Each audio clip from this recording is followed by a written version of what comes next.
Zion family, we are godly excited to be able to share in the last day of this year with you. Thank you for taking time out to be a part of this noonday experience where we aren't waiting to watch through the night, because not only is he a God that's able to watch through the night, he's also a God that is able to watch through the day. Thank you for joining us. I wanted to give you a preview or forecast of the direction that we will thematically be heading in the year 2025. We're going to be using the book of Exodus, fundamentally Exodus and possibly Numbers, but primarily the book of Exodus will be the book that when I'm ministering, I will extrapolate and pull the passages and journey of things that God has laid out to share with us for the discourse of this upcoming year. And Numbers, because it kind of ties into what actually was going on as it related to the fruition of the things that God wanted to do through a specific group of people. So when we look at the book of Exodus, what we see is God having a relationship with a nation of people that he called his own, that he was entrusting them to be like he's entrusting us to be, his extension, his expression in the earth.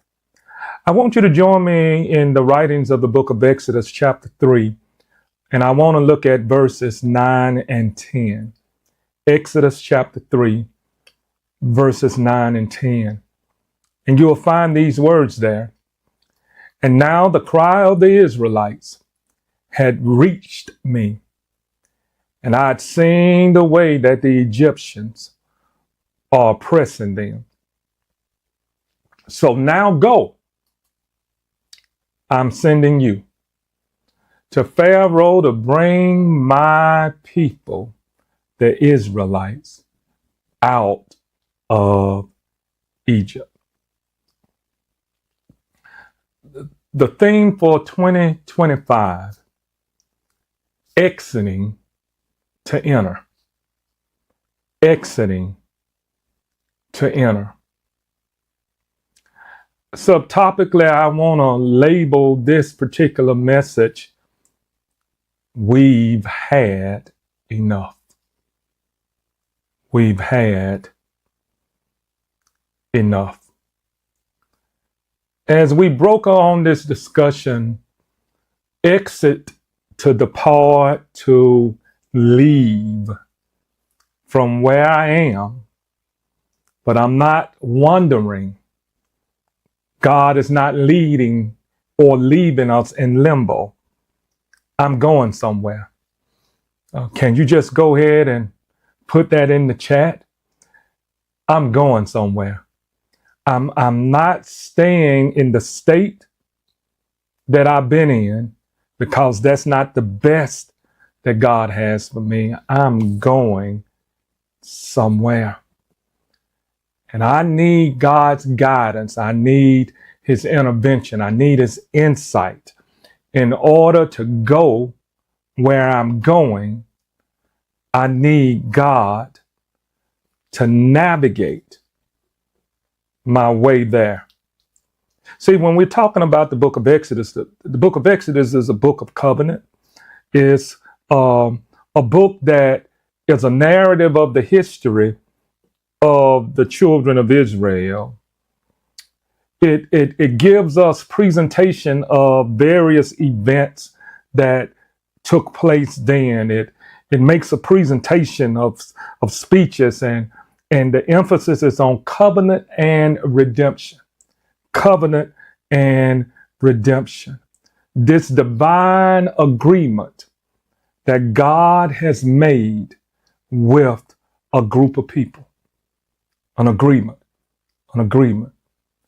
that cannot be broken by him. Why? Because God is not a man that he should lie. No, the Son of Man. God doesn't lie, neither does he have to change his mind. Oh boy, I'm getting excited. I hadn't been able to do this for a minute. And in understanding this, I wanted to segue in our discussion from this perspective that's found in the book of Romans, chapter 12, verse 2.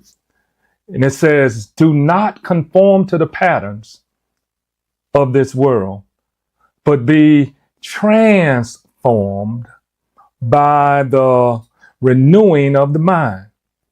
Then you'll be able to test and prove and approve what God's will is, his good, pleasing, and perfect will. So I wanted to paint a picture for you so that you could see it clearly. I don't know if you've ever been in a space or a place where you needed something modified.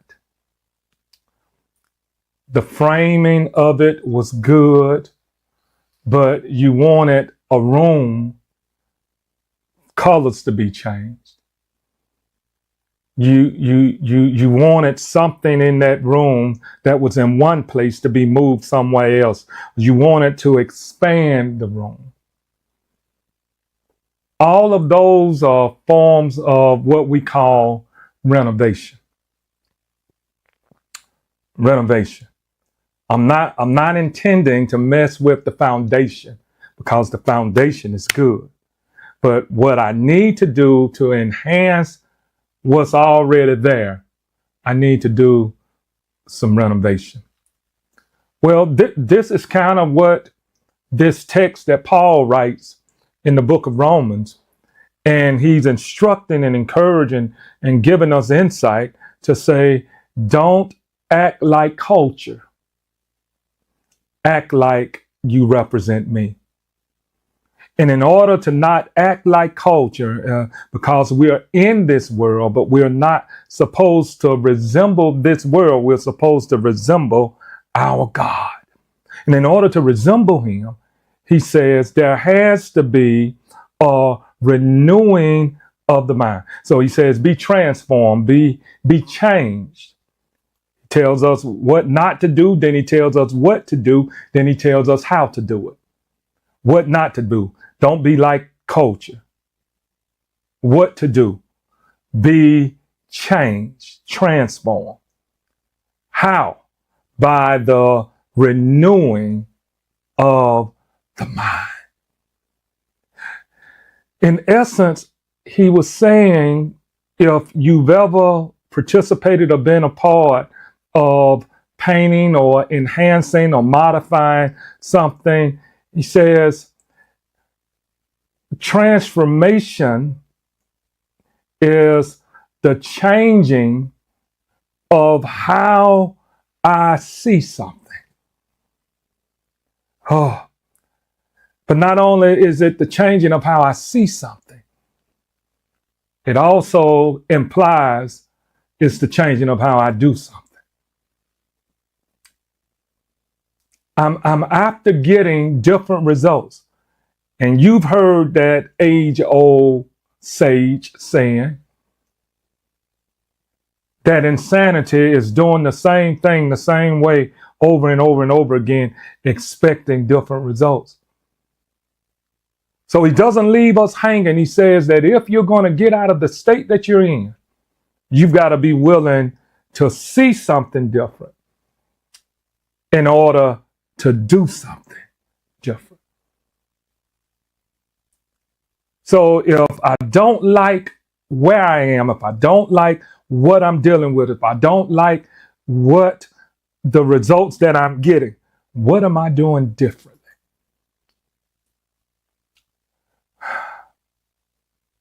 So he says, in order to experience what God has made available, what he desires, which is good, beneficial, pleasing, and the complete will of God. He says there has to be a change through the renovating of the mind. Because now, watch this, if you're getting something better than what you've gotten, but it's not the best that you can get, if you are all right with it being better, you'll sometimes accept that even though it's not the best. Can we work a little bit, y'all? And so Paul says to us that if change is going to happen, it starts with how you think. The renovating, the changing, the rearranging of the way we think. My coach and mentor says it all the time this way, that whatever you're going to come out of, you need to come out head first. In other words, your mind, the way that you think, the way that you process, the way that you perceive things, it's got to come out first.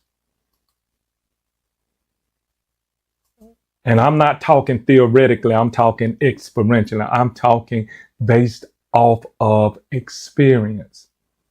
That there has to be, and for those that have been with us during the discourse of the year, we gave you 3 different stages in order to do that. If there's going to be a mind change, watch this, there has to be mind maintenance. Because once I'm out, in order to stay out, I've got to do some things to help me maintain what I have obtained. Okay? See, it's one thing to get out of a bad way of thinking, but it's another thing to remain or to maintain the right way of thinking. And what is that? I think about things the way God thinks about them.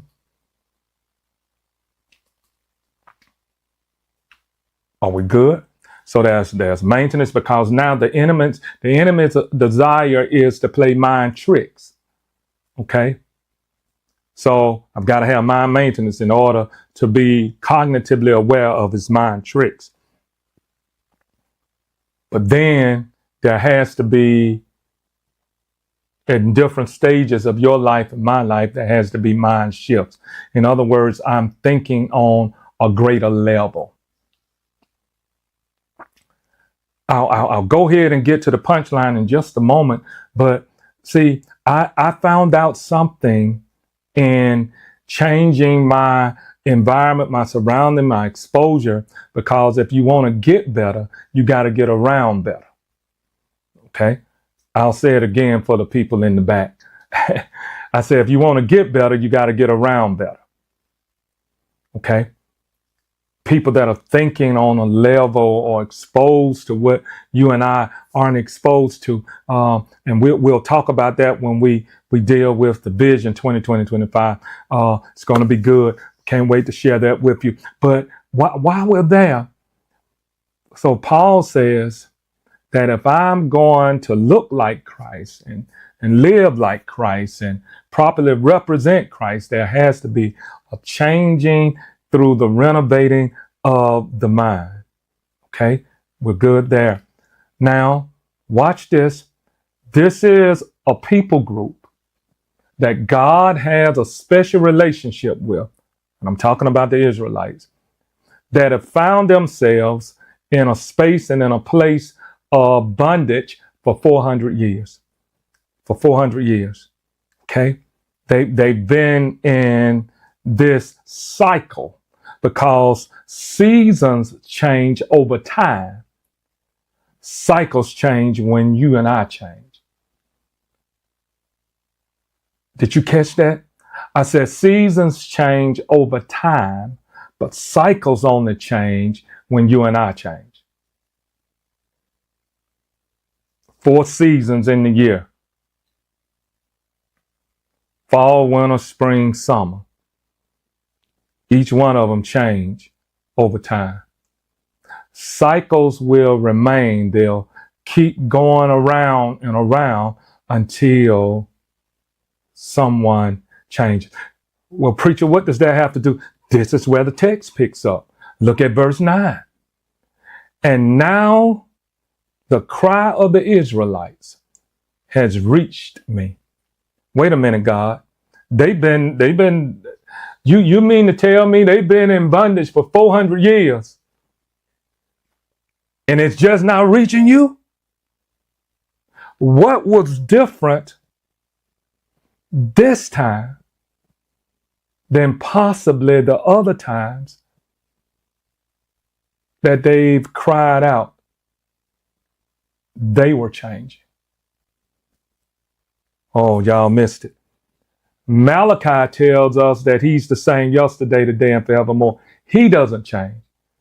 So if he's always right and never wrong, then if I don't want the wrong that bad decisions tie me to, I've got to change something. I've got to change something. And if you are anywhere in the parameters of understanding the importance of staying open to change. Change is an ongoing process. But you and I have to decide whether we're going to change for the better or whether we're going to change for the worse. They cried out and it reached him. And he says, I've seen the way that the Egyptians are oppressing them. Then verse 10 says, so now go. I'm sending you to Pharaoh to bring my people, the Israelites, out of Egypt. Now, let's give context to the content.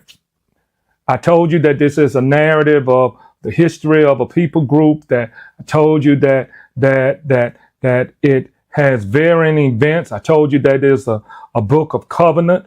I told you that the underlying theme of it is to redeem, to buy back, to bring back into right harmony and relationship with God. I told you all of those things. But now, not only is God saying, I've heard them, I've seen what's going on, I'm about to do something about it. But I'm going to do it through an individual. I'm going to do it through an individual. So he chooses a person by the name of Moses, who is an Egyptian by birth. He's a Hebrew by birth, an Egyptian by upbringing. He grew up with the Egyptians, but he was born as a Hebrew. Can you see the complexity of that? Who I was born into, I've not been with, and who I've grown up with don't want me around because the reality of my purpose and calling led me to address injustice. Moses killed a Hebrew for how he was killed an Egyptian for how he was handling a Hebrew. And he tried to cover it up. Well, we're going to deal with that during the discourse of 2025, watching out for the cover-ups. But where we are at this current moment, I wanted to lay a foundation to give us a framework based off of this passage. How do you exit to enter? How do you leave where you don't want to be to go to where you're capable of going with the assistance of the Lord? How do you do it? And Israel's cry was different. In essence, they're saying, we've had enough. Because sometimes when you're seeing some progress, you're doing something somewhat differently, but you're not making the connection, the commitment to change completely. And since God searches and he understands the deep things and he sees everything, he says, this cry is a little bit different. they really mean it this time. I want to give you these three things. I want to give you these three things in closing that I really want you to ponder and wrestle with. You'll be able to get this information, the QR code and things of that nature be made available to you. I want to give you these three things. What I saw in this text was a model, a mentor, and then there has to be multipliers. Who's the model? God. Who is he using as a mentor? Moses.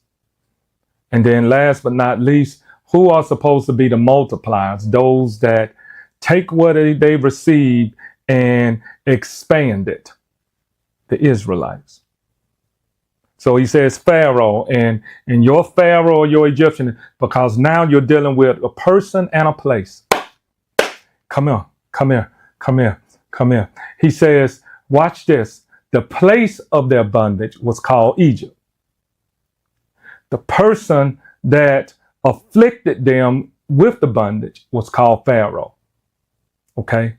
So now, in order to be liberated from an oppressive or suppressive or depressive place, who's the contributing person? And what's the contributing place? It's right there in the text, y'all. It says that they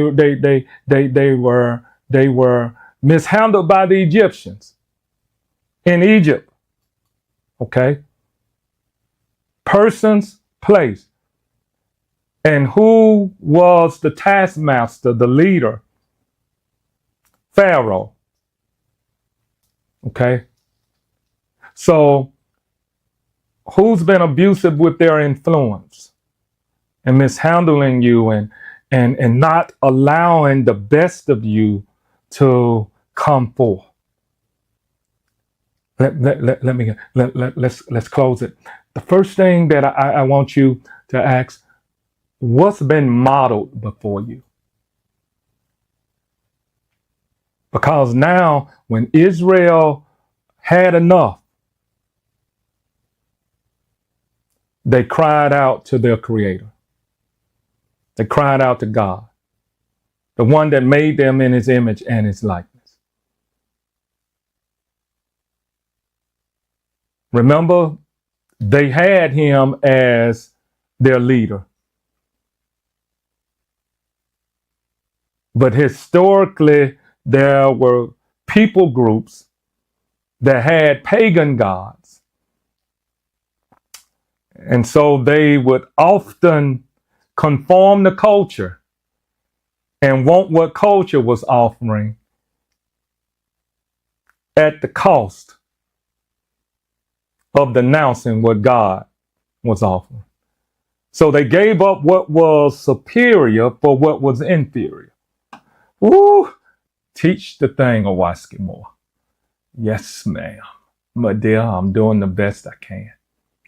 And so I began to understand. So when I'm talking about a model, who's been an example in your life? What have they been an example of? Has it been a reflection of biblical model? Or has it been a reflection of cultural models?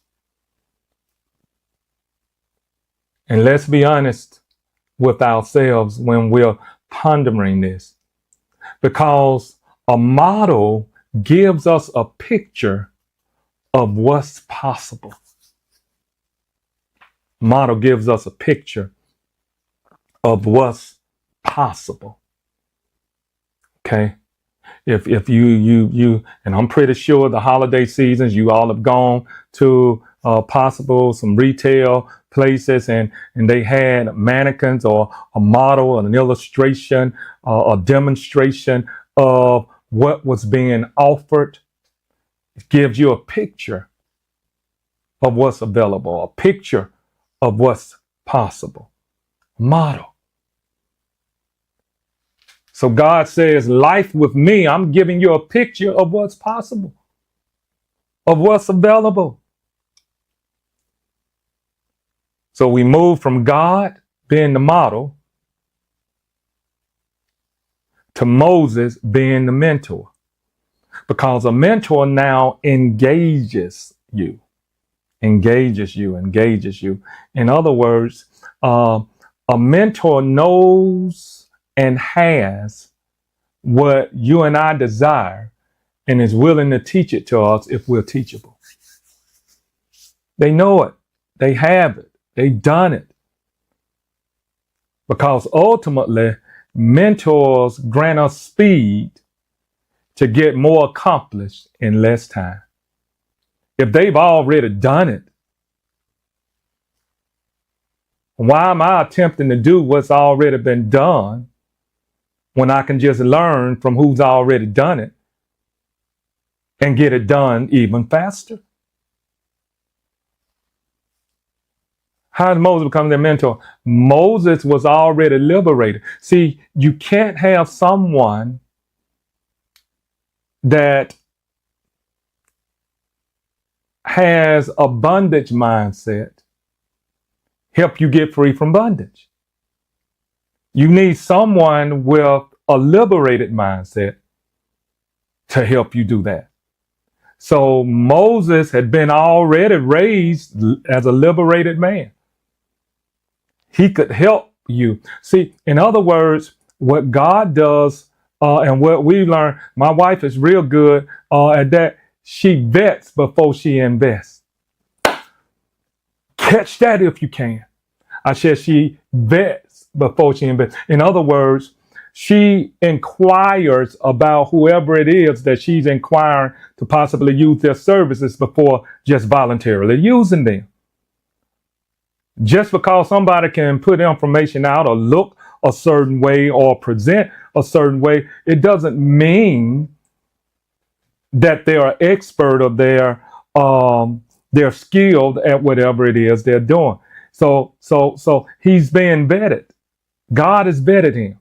He's approved him. So now watch what he does. He uses him to engage, watch this, his people, but also he uses him to engage who's been oppressing his people.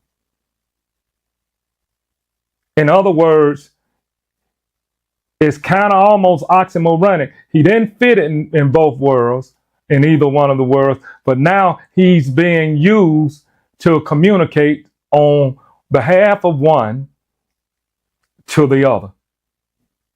Did y'all catch that?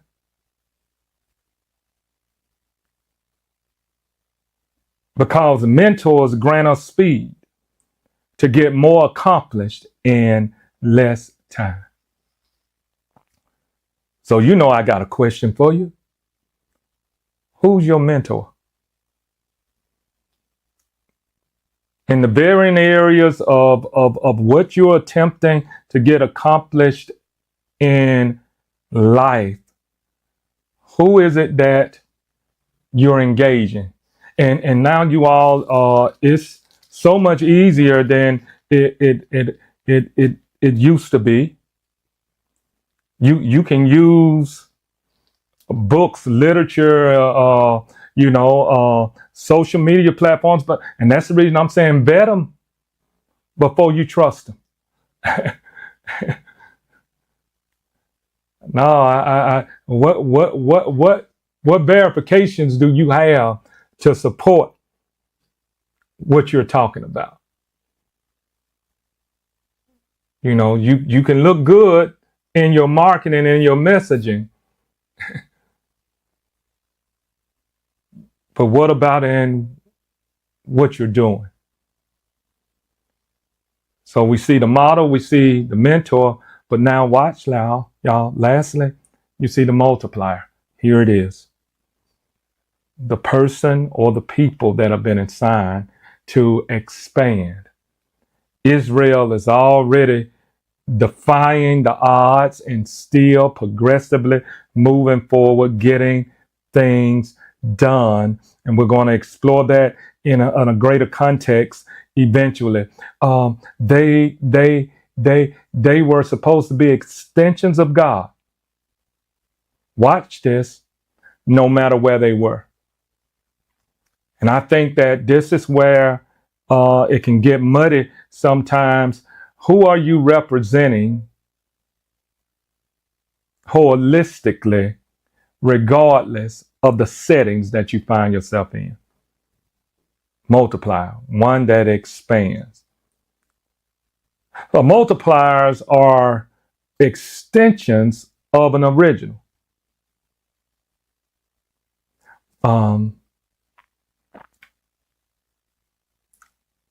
There's an original that copies are made from. So they become an extension, or they expand the reach of the original. If you and I are going to exit to enter, we're going to depart places, our minds got to come out first. Our minds got to come out first. And so what Moses' assignment is in being a liberator of the people is to help them get their mind out of Egypt. To help them get their mind from under the influence of Pharaoh. And I think that this is the challenge and the charge that we have in this year. It's to get away from limiting places and limiting people. If you're going to enter, let's get our mind washed, our thinking and our conversations shifted from limiting factors. I'm done. This has been my time. Exiting to enter. I can't wait to dig deeper and to show you more. May God bless and keep you is our prayer. Until next time. Peace.